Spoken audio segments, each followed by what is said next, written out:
السلام علیکم دوستو، آج کی کہانی کا نام ہے محنت کا ثمر۔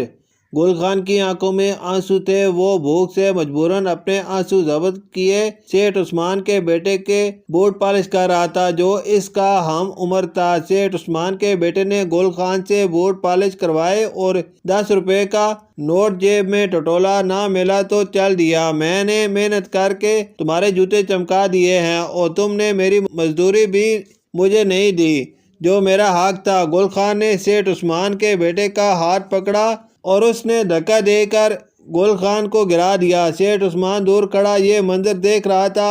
اس نے آ کر اپنے بیٹے کو ایک تھپڑ رسید کیا۔ بیٹا پریشان ہو گیا اور گل خان گھبرایا۔ اس نے اپنے آنسو پونچھے اور چلنے لگا تو سیٹھ عثمان نے اسے آواز دے کر روک لیا۔ سیٹھ صاحب اپنے گھر کے باہر لان میں کھڑے تھے۔ انہوں نے لان میں پڑی کرسیوں کی طرف اشارہ کر کے اپنے بیٹے اور گل خان سے بیٹھنے کو کہا۔ دونوں لڑکوں کے لیے یہ عجیب حیران کن منظر تھا۔ کسی کو کچھ سمجھ نہیں آ رہا تھا۔ گل خان جھجکتا ہوا کرسی پر بیٹھ گیا۔ اس کی آنکھوں میں نمی تھی۔ وہ اپنی بے عزتی پر افسردہ تھا۔ سیٹھ عثمان نے کہنا شروع کیا، بیٹا 40 سال پہلے میرے والدین سڑک کے ایک حادثے میں ہلاک ہو گئے تھے۔ اس وقت میری عمر 10 سال تھی۔ میں اپنے ایک محلے دار کے ساتھ اس شہر میں آ گیا۔ بے روزگاری، بھوک اور افلاس سے پریشان اس دنیا میں اکیلا تھا۔ یہاں پہنچ کر میں نے بوٹ پالش کا کام شروع کر دیا۔ اس شہر میں مجھے طرح طرح کے خوفناک اور نہایت مشکل حالات میں سے گزارا کرنا پڑا۔ کئی دن بھوکے پیاسے فٹ پاتھ پر سونا پڑا۔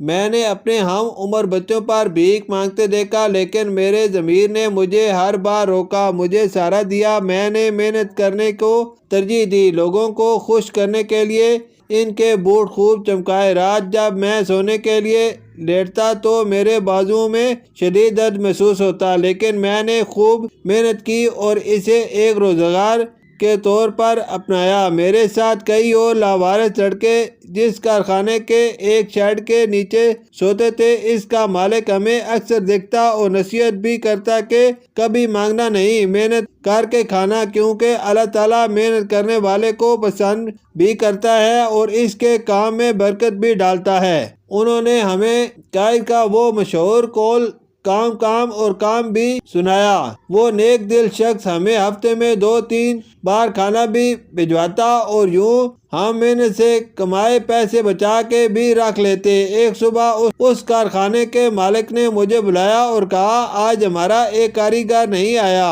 ہے، تم اگر اس کی جگہ کام کر لو تو پیسے زیادہ ملیں گے، کام میں تمہیں سمجھا دوں گا۔ میں تیار ہو گیا۔ بعد میں وہ کاریگر کام چھوڑ کر چلا گیا۔ اس طرح میں کارخانے میں مستقل ملازم ہو گیا اور تعلیم بھی حاصل کرنے لگا۔ دن کو کام کرتا، رات کو دیر تک پڑھتا تھا۔ میٹرک کیا تو مالک نے مجھے اپنے دفتر میں کلرک کا عہدہ دے دیا۔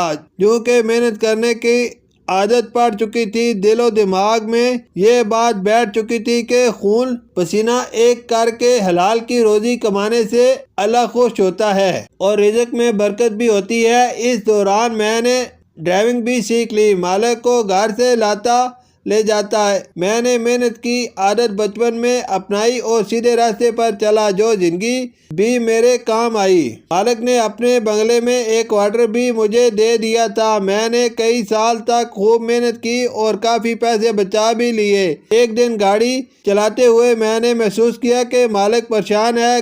کاروبار میں خسارے کی وجہ سے اس نے بینک سے قرض لیا تھا۔ اب بینک کے قرضے کی قسط دینا تھی جو وہ نہیں دے پا رہا تھا۔ وہ قسط جمع نہ ہوتی تو بینک کا جرمانہ بہت زیادہ ہو جاتا۔ اس طرح روپے کی کمی سے کارخانہ ختم بھی ہو سکتا تھا۔ میں نے ہمت کر کے مالک سے درخواست کی کہ میرے پاس اتنے پیسے ہیں جن سے آپ کی یہ مشکل حل ہو سکتی ہے۔ مالک میری اس پیشکش سے بے حد خوش ہوا اور میں بھی خوش ہوا کہ میں اپنے محسن کے کام آیا۔ وہ میری زندگی کا اہم ترین موڑ تھا جب اللہ نے مجھے زمین سے اٹھا کر آسمان پر پہنچا دیا۔ وقت گزرتا چلا گیا۔ اب مالک مجھے اپنی اولاد کی طرح سمجھنے لگا۔